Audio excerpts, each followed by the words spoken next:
Salam budaya baru, salam sehat seutuhnya bagi seluruh jemaat Abolov Bali.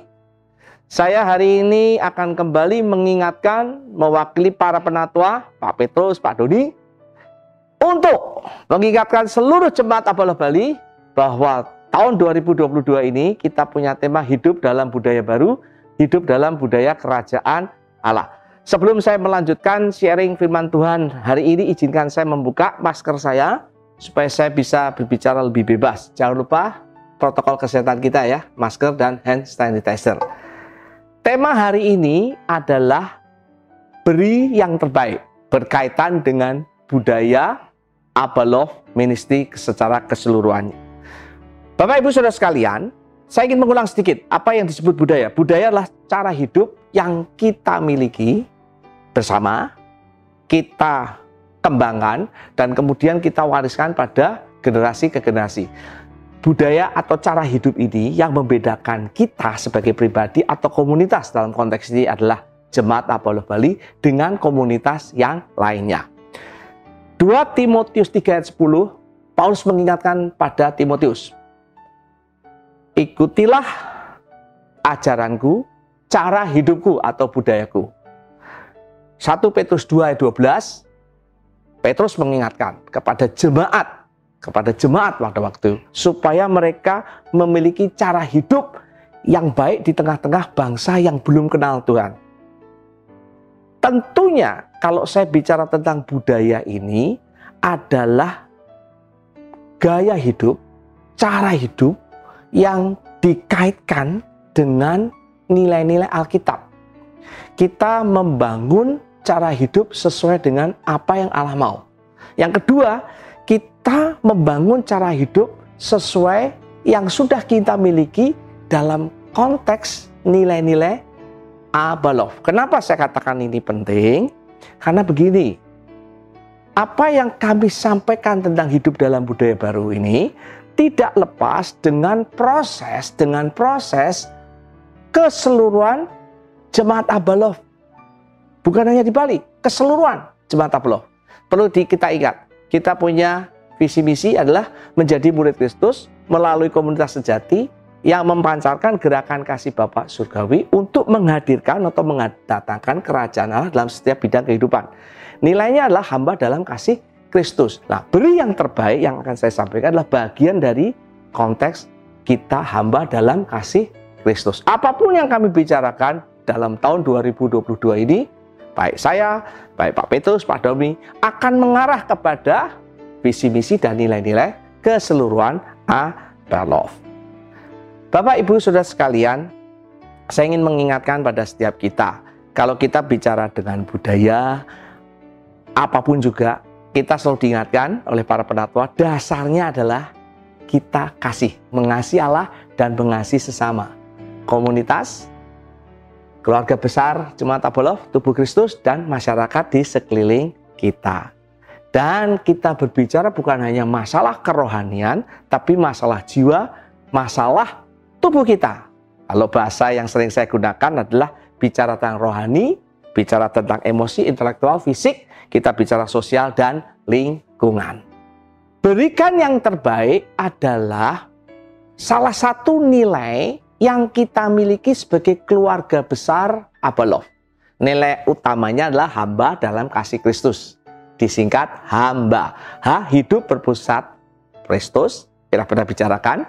Yang kedua, aku bukan pemilik tetapi hamba. Ketiga adalah membangun persaudaraan dalam kasih Kristus. Nah, yang keempat ini yang kita bicara, beri yang terbaik. Nanti yang kelima akan saya sampaikan adalah akuntabilitas kepada sesama dan pemimpin. Nah, ini perlu kita tangkap baik-baik di seluruh Jemaat Abolov Bali. Kalau kita bicara tentang cara hidup berkaitan dengan nilai-nilai yang kita punyai.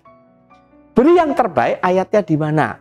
Saya ingin membacakan di dalam Kolose 3 ayat 23 dan 24. Demikian firman Tuhan. Apapun juga yang kamu perbuat, perbuatlah dengan segenap hatimu seperti untuk Tuhan dan bukan untuk manusia.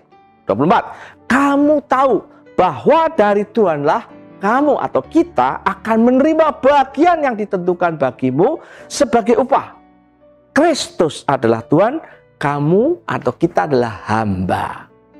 Bapak Ibu Saudara sekalian, kalau saya berbicara tentang beri yang terbaik sesuai dengan Kolose 3 ayat 23-24, ini memastikan bahwa Yesus Kristus adalah Tuhan.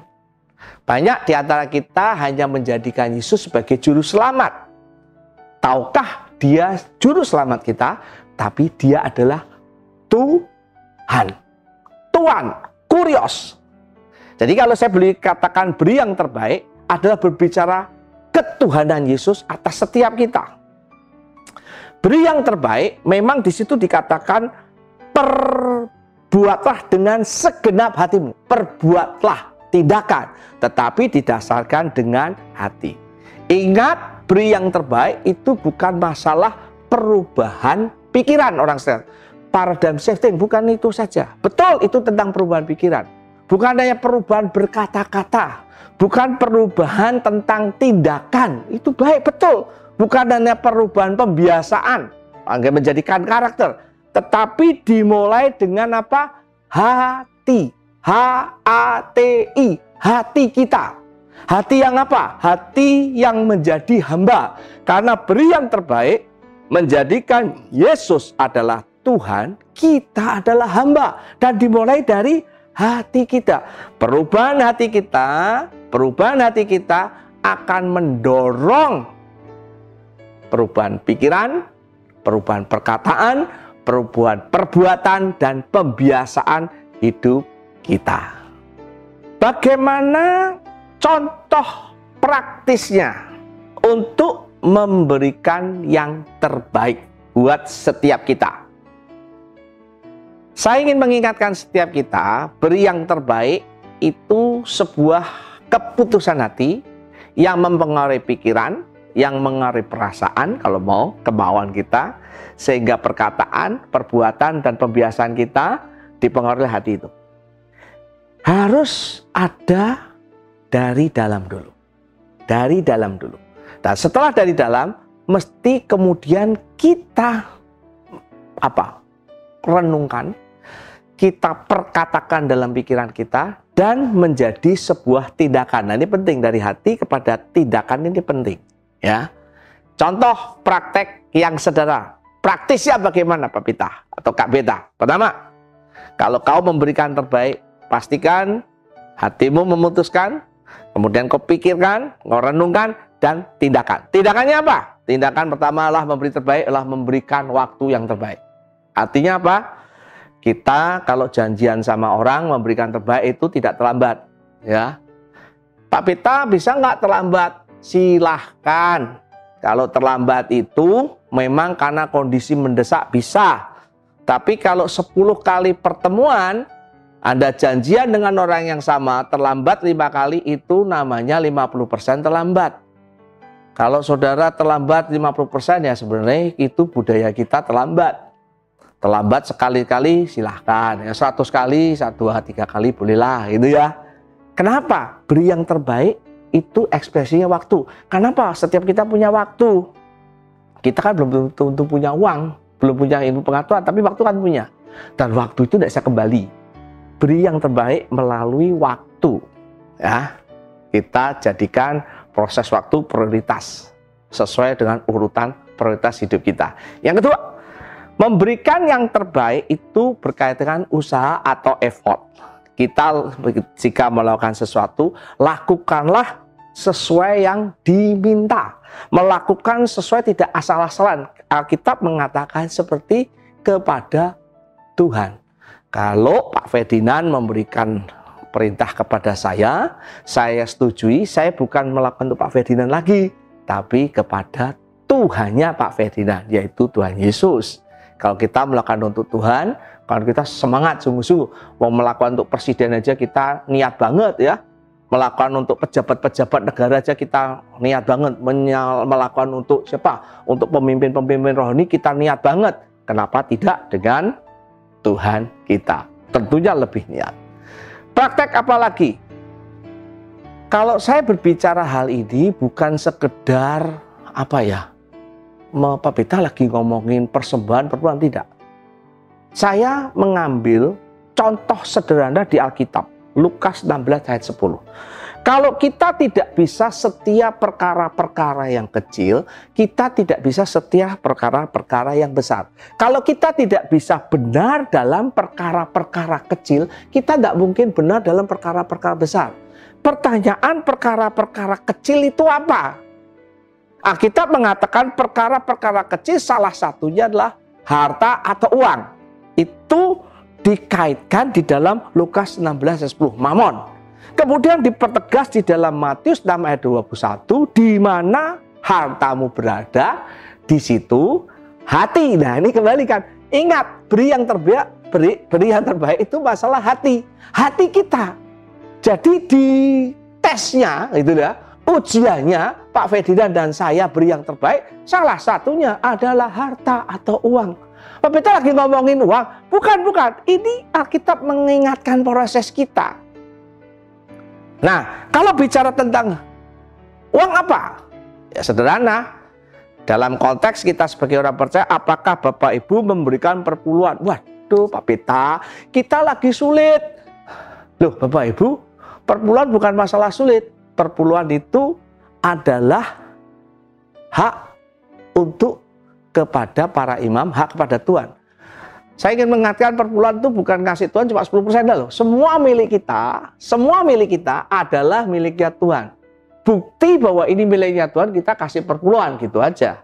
Apakah kita belajar memberikan persembahan? Maksudnya berbagi kepada orang-orang yang berkekurangan, khususnya dalam konteks COVID. Sekali lagi, kalau saya bicara ini bukan berarti saya sedang menagih perpuluhan. Saya tahu teman-teman memberikan perpuluhan. Saya tahu jemaat banyak memberikan perpuluhan. Saya juga bersyukur jemaat saling berbagi. Waktu saya sakit COVID yang lalu, Omikron, saya dibantu teman-teman komunitas. Tiap hari ada makanan yang mengalir. Terima kasih, arigato, terima kasih. Tapi saya ingin mengingatkan pada yang lainnya. Bukan hanya kepada komunitas kami aja, tapi komunitas seluruh Abaloh.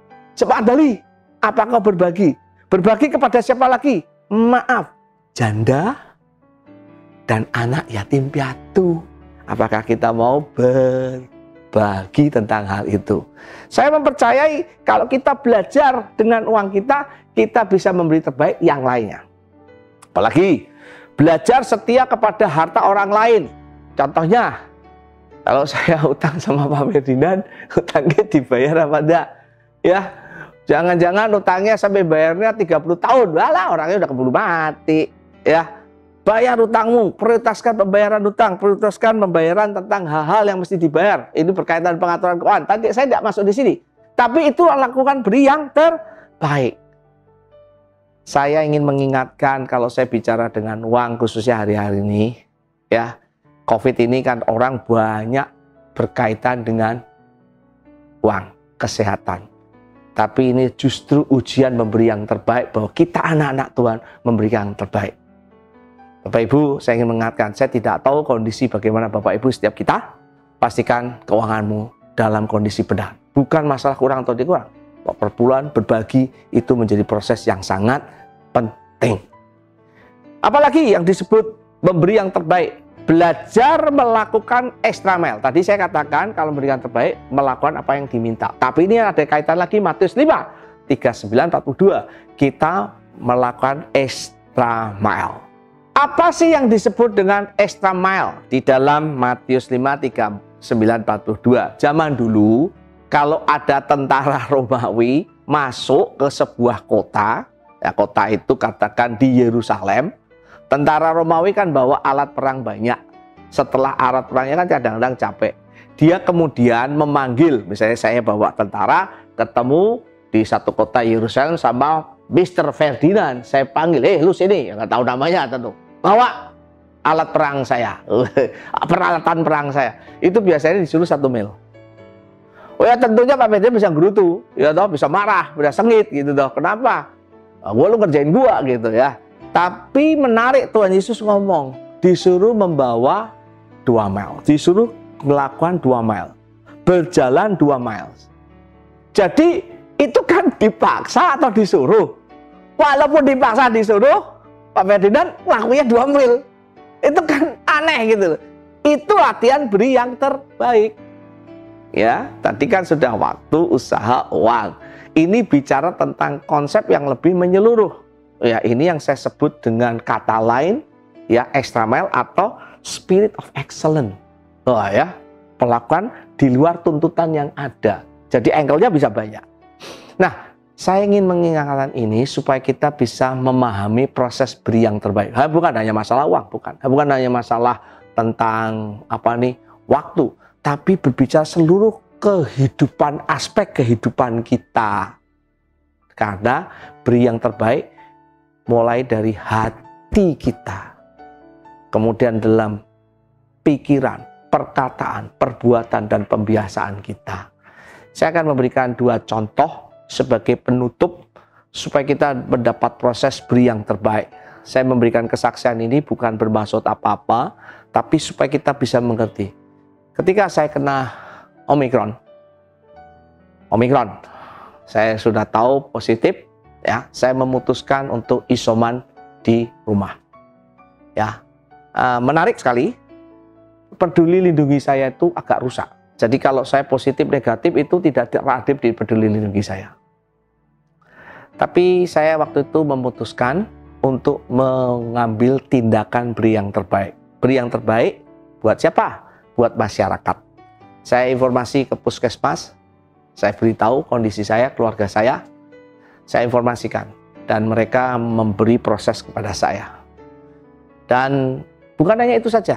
Ketika saya dikirim barang di rumah, ya, biasanya kan ada kiriman bisa dari Gojek, dari GoFood atau mana saja, bisa dari Shopee Food atau apa saja.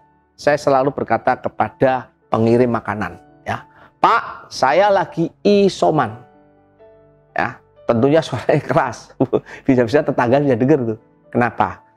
Bukan bermaksud saya menunjukkan saya sakit, tidak, tapi saya menjaga dia karena saya sudah kena Omikron dan penularannya cukup tinggi. Saya beritahu teman-teman, saya sudah saksikan pada waktu yang lalu bagaimana saya berkata pada rekan-rekan kantor dan sebagainya. Tapi ini masyarakat saya beritahu, ya. Dan saya melakukan ini bukan berarti saya ini tidak beriman, tidak. Justru saya beriman menjaga yang lainnya supaya tidak kena.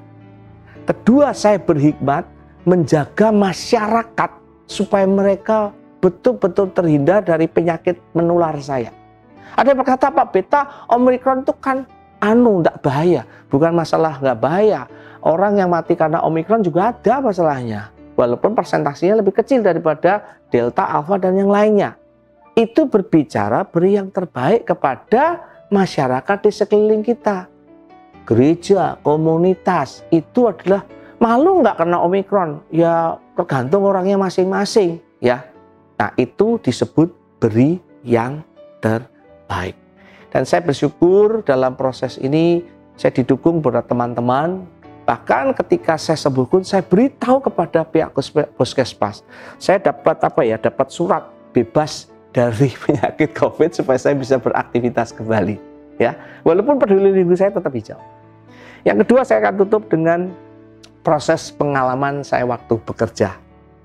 Pada waktu saya bekerja di bagian sistem banking komputerisasi, ya, saya bekerja dengan salah satu anak Tuhan.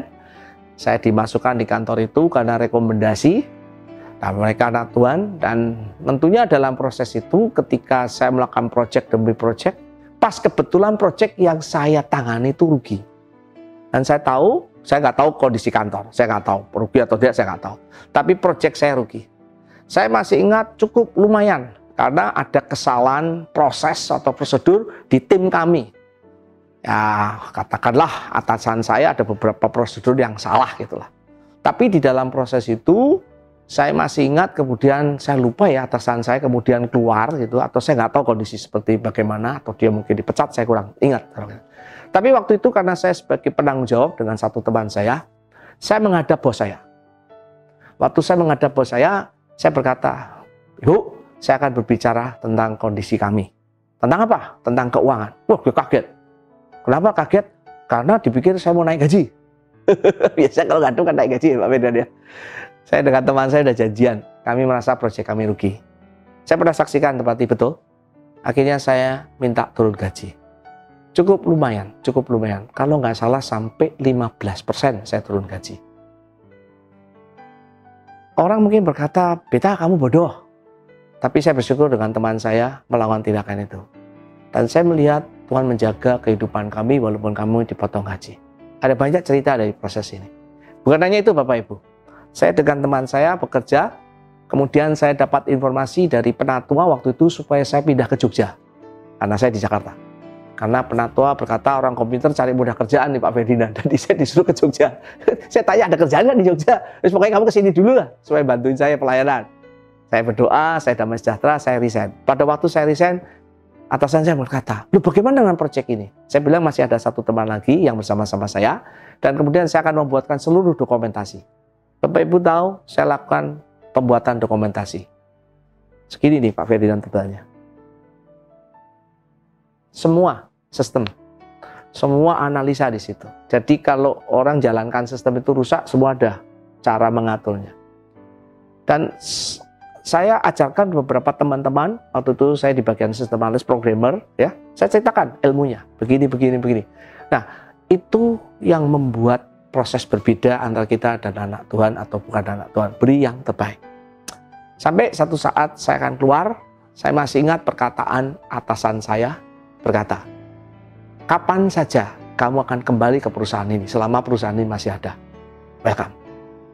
Bapak Ibu, saya tidak pernah kembali ke perusahaan itu, bahkan atasan saya ini akhirnya jadi hamba Tuhan. Nah, hamba Tuhannya saya dengar cukup populer lah gitu ya. Tapi saya bersyukur dengan teman saya, kami saling menguatkan, memberikan yang terbaik.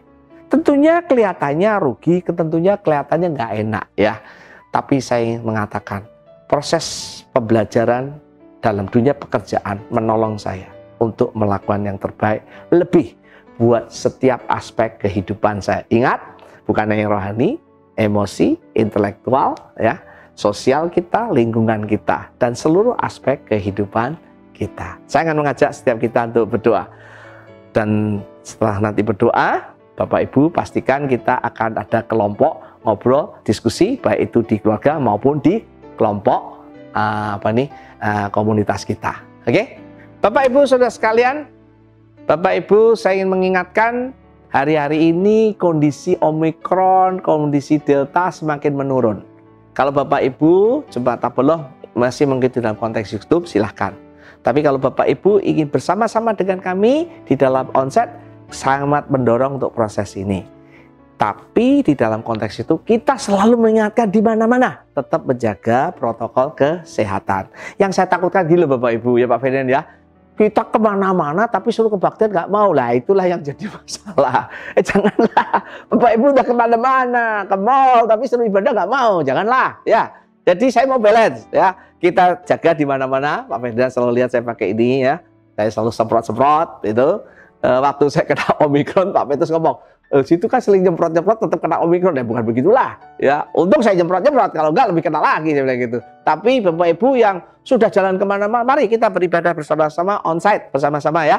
Kita kumpul bersama-sama tetap dengan protokol kesehatan. Saya akan berdoa untuk kita sebelum Bapak Ibu diskusi. Tuhan Yesus kami memberkati setiap jemaat-Mu, jemaat Tabelov Denpasar atau Bali dengan berkat terbaik. Aku mau melepaskan berkat secara rohani, baik itu kausan firman, doa, persekutuan, berkat untuk terus menurunkan salib, berkat secara jiwani, damai sejahtera, sukacita, ketenangan, berkat secara jasmani, kesehatan, keuangan yang melimpah dalam kehidupan jemaat-Mu. Berkat ini aku lepaskan hanya di dalam nama Tuhan Yesus. Terimalah setiap kita yang percaya berkata, amin. Tuhan Yesus memberkati.